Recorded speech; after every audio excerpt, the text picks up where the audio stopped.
سلام، من بهزاد استادیان هستم و امروز میخوام این میوه زیبا رو بهتون معرفی کنم.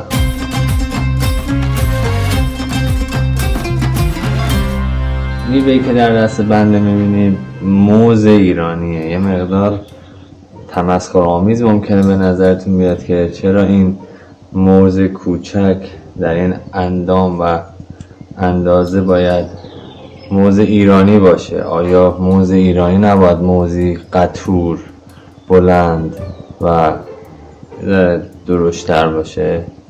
عجیبه.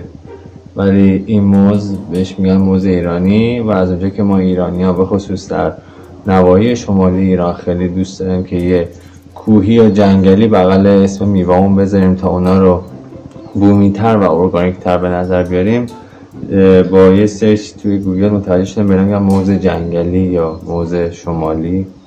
البته موز جنوبی شنیده بودیم تو سیستان بلوچستان رشد و پرورش پیدا میکنه.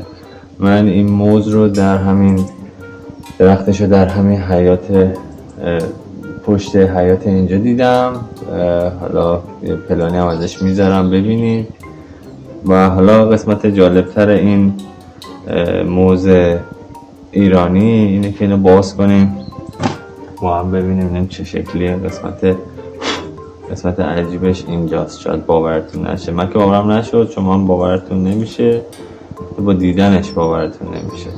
این توشه نقل قول طنزآمیزی از آقای حامد یاسی هست. میگه این موز کوچیکا رو که میذاری تو دهنت خودش بزرگ میشه. خب این موز رو من چون نمیخوام بخورم باز میکنم و به شما نشون میدم که ببینید توش چه شکلیه. توش هسته داره. اتفاق عجیب ماجرا اینه که داخل این موز پر از هسته است و موز هسته داره.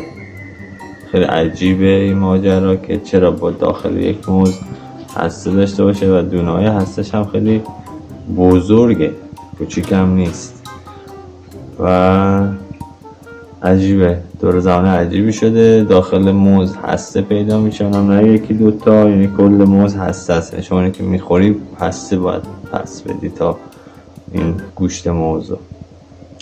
تا کشف دیگر و برنامه دیگر، خدا نگهدار.